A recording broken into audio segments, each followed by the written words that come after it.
Hello viewers, here is a Hunter low profile ceiling fan. This is the 52-inch version in the white finish. This was an unexpected find. A couple of weeks ago I had an inclination to go to the Goodwill, which I haven't been to for a very long time, and I went and there was a plethora of fans there. This was one of them. I can only think of a handful of times over the years where a ceiling fan has shown up at the Goodwill. This was one of them. It was nicely packed up in another fan box. The box was to a 44-inch Hampton Bay Hawkins ceiling fan, which is kind of interesting because I used to have a 44-inch Hampton Bay Hawkins ceiling fan years ago at the other house in the bedroom. And although I don't particularly like that fan, it certainly has some nostalgic value. And while I haven't found the fan itself, the box is harder to find than the fan, so I guess I'm halfway there for finding that one. But anyways, this fan is one of the very few Hunter ceiling fans that was featured in the 2001 Home Depot ceiling fan selection guide. And as far as my ceiling fan collection goes, one of the main missions for my ceiling fan collection is to find all of the fans that were in that 2001 selection guide. This fan, among many others in that guide, are fans I always remember particularly liking and always wanting one. I wasn't really actively looking for this model because my uncle has at least one, maybe two of them in his house.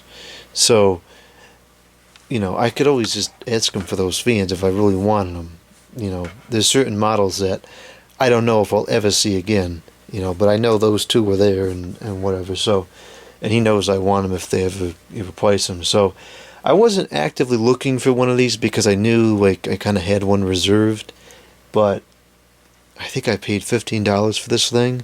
It's in excellent condition. Thrilled to have it. And seeing it now in person here in the studio, I like it a lot more than I thought I would. And in fact, I think I'm going to put this in the bedroom after I remove the Emperor fan, because that's been in there for quite some time. But I've enjoyed that one too. Anyways, this has a light on it, which I didn't particularly want at first because the one in the Hampton Bay catalog, or the Home Depot catalog, did not have the light. I do have a Hunter Passport fan, which is in white and brass, and I believe that switch cap would fit on here to create the original appearance as seen in the catalog. But I've kind of grown to like the light as it's been on there. I put the light shades from the Casablanca Panama on here, and it looks pretty good. It came with shades, but they were very plain and generic. They probably were newer than the fan itself. I'll turn the light on briefly because that's kind of forbidden during a fan video, and I'll turn it back off. There are, of course, three incandescent, or actually these are halogen. There's three halogen 60-watt light bulbs in there. And the other thing I liked about this fan was the mounting system. I've never really liked hanging flush mount Hugger fans because they always are kind of difficult to install. This one was fantastic.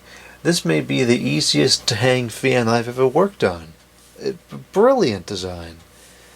Here's the high speed.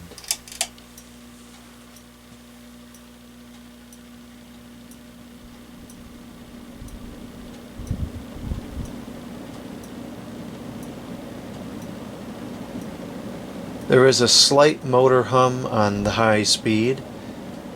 Really only audible when it first starts out. Once it gets up to speed, the air movement kind of drowns it out.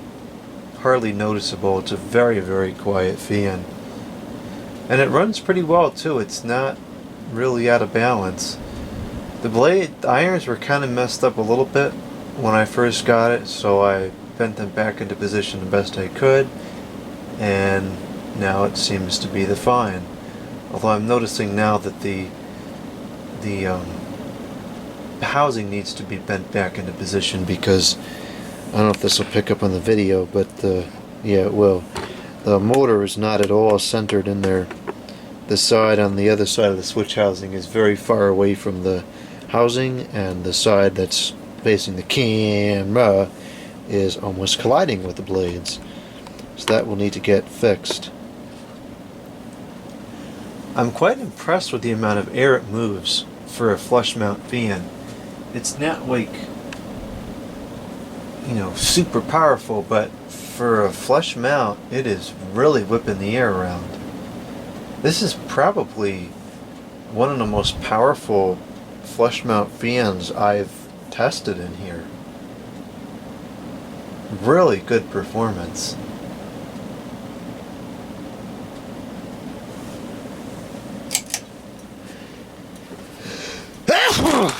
Jeez.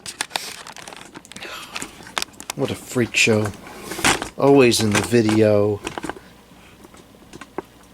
Okay, here's the medium speed. And as seems to be kind of typical with the hunters of this era, the medium speed is a significant drop from high and not a whole lot different from low. It's very, very quiet. And it's just putting out a nice gentle breeze, not a whole lot of air movement anymore. And we'll go down to the low. That's annoying. The low is absolutely silent.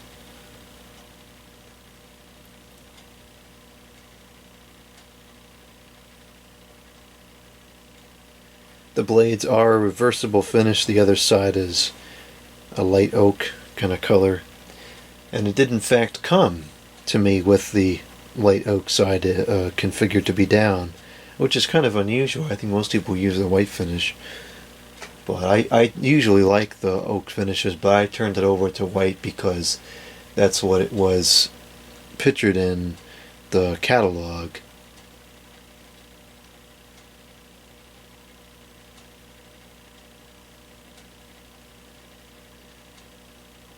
No bearing noise, no motor noise, no air noise. Absolutely silent.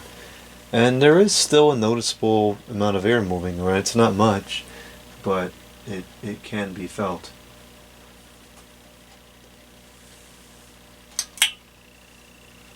And I'll do a more thorough video of this when I have it in the bedroom. I'll show different angles and so forth. I just wanted to do this video just to show this off, because I don't know when I will be able to get it into the bedroom and then do another video.